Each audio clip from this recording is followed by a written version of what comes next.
ito na ipapahayag natin, na ipapakita po natin sa ating mga kababayan, lalo na sa mga kababayan nating nasa kabilang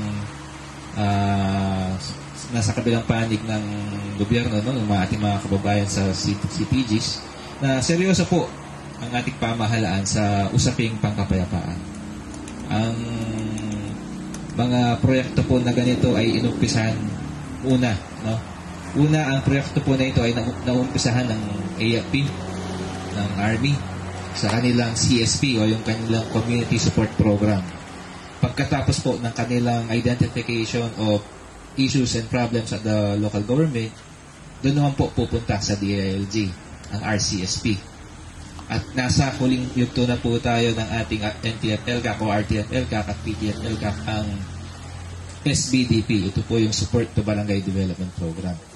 Dito po na isa, parang sabi nga po ni Sir Nick kanina, ito na po yung pangakong tinutupad ng ating pamahalaan. Bagamat kaunti lamang ang pondo, no? Dati po kasi 20 million ito na bumaba sa 4 million. Kami po ay gumagawa ng paraan para maibalik pa rin po ito sa dating halaga, no, na 20 million upang mas lalo pong maiabot o maihatid sa ating mga pamayanan, sa ating mga kababayan ang kaunlaran, no? Ang sabi nga po ni Sir Nick, ang daan na ito ay magbubunga ng mga kaunlaran hindi lang sa isang barangay kundi sa mga karatig pa nitong mga barangay. At pagkatapos po noon ay maaari na po nating sabihin na sa ating mga kababayan na CTGs na ang ating gobyerno ay talagang tumutupad sa kanyang pangako na maihatid nga ang kaunlaran sa bawat mamamayang Pilipino. So muli po, kami naman po sa DILG ay naatasan kagaya ng LGU, no? We are also accountable in the implementation and mula po sa groundbreaking, kaya po kami nandito, hindi namin pinalampas ang panahon na nandito po kami. Mula po sa groundbreaking hanggang sa completion and acceptance of the project, nandito po kami na sisiguraduhin sa ating mga kababayan na ang proyekto po na ito ay may patupad ng maayos at mapapakinabangan ng ating mga kababayan. Maraming salamat po. Ito, sinasabi ko po sa inyo, huwag na tayong tumangkilik doon. Magsawa naman na tayo. Tinulungan naman na, ako actually, inaamin ko, tinulungan na natin sila noon, tama na yon. Ano po? At wala naman silang ginawang maganda sa atin. Yan po ang totoo niyan. Ano po? May natulong ba sa atin ang mga nasa kabilang panig? Wala naman eh. Di ba? Gobyerno lang ang pwedeng magbigay sa atin ng kaunlaran dito po sa ating bansa. Ano po? Ha? At siyempre, dito po sa ating probinsya, at saka dito sa ating bayan, sino po ba magtulong-tulong? Tayo-tayo lang. Di ba? Hindi naman sila makakatulong eh. At saka kakaunti na lang po sila kung sakali. Nakita mo natin, nagpupursige ang AFP natin. Na tayo po, ang peace and order plano natin dito sa Aurora. Sa Maria Aurora, napakaganda na. Malayong-malayo na nakaraan. Ano po? Hindi ko kayo masisisi noong mga nakaraang araw na hindi tayo tumulong sa kanila sapagkat, alam nyo, sir, malaman nyo lang na medyo kasi yung mga tao dito nagkaroon ng phobia. Lalo po nung uso pa yung PC. Yung PC nung araw. Alam naman lahat na abuso yung mga yun eh. Di ba? Kaya yung mga tao dito halos nag-aklas talaga. Opo.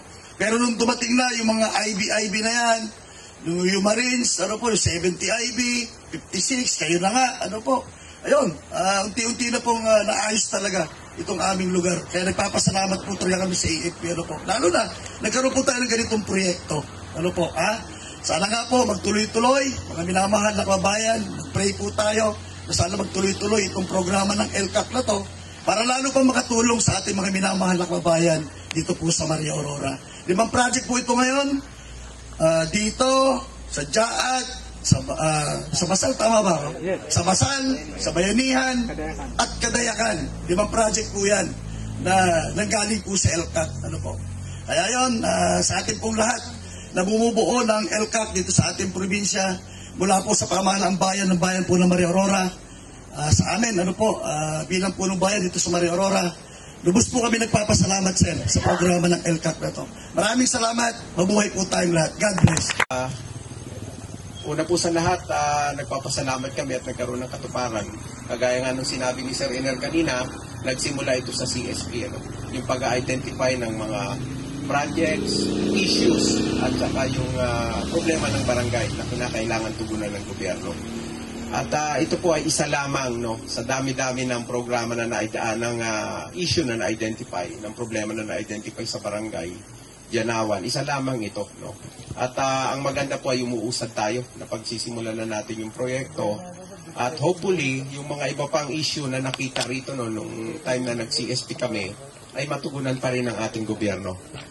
Isa lang po yung mensahe nito, na yung inyong armed forces, kung ano po yung nasimulan natin na sinasabi na matulungan kayo sa mga issue na ito ay yung in-exploit ng mga kabilang grupo, ay tutugunan ng gobyerno sa pagtutulungan ng iba't ibang ahensya sa pamamagitan ng NTF-ELCAC, pagkakaisa ng iba't ibang ahensya ng gobyerno para tugunan yung problema ng isang komunidad.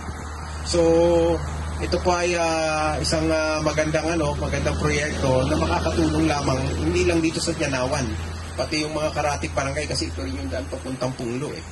Alam nyo lang po yung Punglo, kung babalikan natin yung history, napakarami po ng natin dyan noon, mga nakuhang armas, nung kasagsagan pa ng kalakasan pa po ng CTG dito sa area. At alam ko pong alam nyo yan. At sa ngayon, nagdi-develop ng ating area. Hopefully, hindi na sila makabalik at sana wag nyo na rin pong entertainin. Nakikita nyo naman po kung paano tumugon yung gobyerno at kung gaano kami kaseryoso para wakasan ang 54 years na problema ng ating bansa, ang problema dito sa communist terrorist group. Yun lang po ang maibabalik nyo sa gobyerno.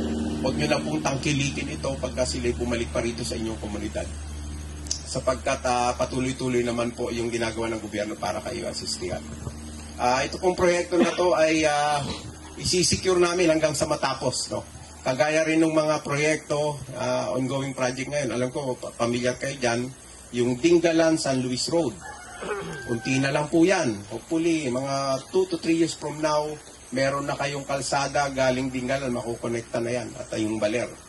Ngayon po, tuloy-tuloy yan. Meron kaming SIPSO dyan. 2 grupo namin yung nagsisecure ng project na yan.